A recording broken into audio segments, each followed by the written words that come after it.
Olá! Falaremos sobre alguns ramos de atividades, como o ramo da engenharia, publicidade, têxtil, estética, alimentício e automotivo. Engenharia é a capacidade de aplicar cálculos matemáticos para construir objetos que realizam determinada função. Surgiu e foi aprimorada junto com o ser humano, e esta teve seu propulsor a matemática. A pessoa possui o título de engenheiro, e com os avanços obtidos pelo Exército, criou dois grupos, o engenheiro civil e o engenheiro militar. O Exército investiu em várias pesquisas, porém o destaque se deve a obras de fortificação. Após a Segunda Revolução Industrial, tínhamos vários ramos, até termos o número atual, que é de 32. A publicidade é um meio de comunicação muito utilizado nos dias atuais, com o intuito de influenciar as pessoas a diversas finalidades, chamando a atenção delas. Sabe-se que, desde a antiguidade, já existiam formas de divulgação, porém feitas por pregoeiros, ou seja, o que predominava mesmo era a divulgação vocal. Com o aparecimento da escrita, desenvolveu-se uma publicidade primitiva, onde ainda não existiam técnicas muito elaboradas para cativar o público. Atualmente, todas as áreas utilizam a publicidade e propaganda para divulgarem seus trabalhos. Uma curiosidade sobre a publicidade é que, quando ela começou a aparecer nos jornais, era muito comum encontrar propagandas falsas, pois os anunciantes não se preocupavam com a ética da profissão. A produção de roupas já estava presente no Antigo Egito. Lá se utilizava o tear antigo, onde existiam dois tipos, o tear de Circé e o tear de Penélope, que podem ser vistos nas pinturas gregas. E naquele tempo, como havia uma grande dificuldade em achar matéria-prima, era feito o cultivo de fibras, como o linho, o algodão, a seda e a lã.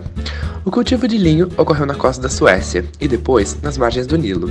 O algodão era proveniente da Índia. Aristóteles descobriu a produção de seda e padres a levaram para a Europa, e a lã veio dos estepes da Ásia Central e depois chegou à Inglaterra.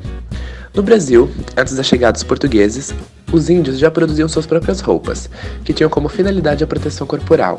Faziam isso por meio do entrelaçamento de fibras vegetais.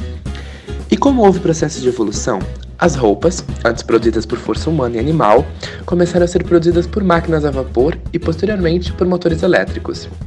Nos dias de hoje, a indústria têxtil é dividida em 5 setores. São eles: fiação, tecelagem, malharia, beneficiamento de tecidos e confecção. E tem também alguns setores intermediários, como a engomagem. A estética é um ramo que existiu desde os tempos primitivos, visto como uma maneira de expressar a arte. Acredita-se que seu surgimento foi na Grécia Antiga, como uma matéria de filosofia, juntamente com a lógica e a ética. Entretanto, na Idade Média foi muito criticada, pois a igreja acreditava que a verdade era maléfica, dizendo que as mulheres estavam alterando sua face, dada por Deus. A higiene quase não existia nessa época. A partir do ano de 1880, as mulheres tomaram gosto pela maquiagem e, com o desenvolvimento da química orgânica, foram elaborados novos óleos e extratos naturais. Hoje em dia, o ramo da estética é um dos mais promissores do Brasil, pois consegue relacionar a beleza, o bem-estar e a saúde, além de possuir cursos superiores na área em diversas universidades do país. Os alimentos estão presentes em nosso cotidiano desde a pré-história, onde nossos ancestrais caçavam e plantavam para sobreviver. Eles se dividiam em grupos para a realização de suas tarefas. Conforme foram se evoluindo, criaram novas técnicas para o trabalho não ficar tão pesado. Inventaram meios para facilitar, como a utilização de animais nas plantações.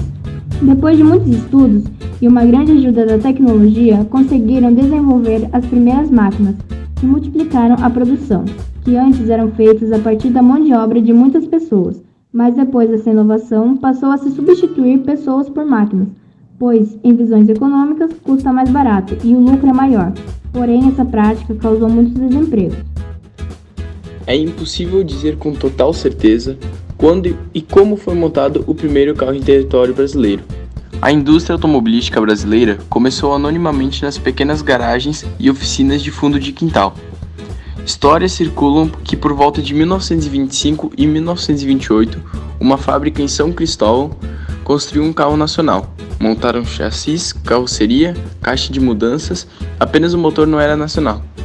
Em 1925, a Ford foi a pioneira na indústria automobilística, com a montagem de importantes peças de seus carros. A General Motors também começou a importar carros e peças para montagem aqui no Brasil. Nas vésperas da Segunda Guerra Mundial, nossa indústria de autopeças apenas contava com freios, mangueiras, molas, baterias e carrocerias. Quando a guerra começou, o Brasil acabou sofrendo uma perda de peças importadas para reposição, pois na época a importação não tinha tarifas. De 1939 a 1945, pequenas oficinas iam se tornando fábricas e começaram a fazer milagres, sem as ferramentas corretas e máquinas apropriadas a fim de manter o tráfego e a frota rodoviária brasileira. No final da guerra, em 1945, com todas as deficiências do Brasil, já possuía um modesto parque industrial automobilístico. Nos anos de 1951 e 1952, o Brasil importou 200 mil veículos, que aproximadamente consumiram 540,9 milhões de dólares. Foi aí que se pensou em montar um parque industrial automobilístico brasileiro, a fim de proteger e impulsionar a economia nacional.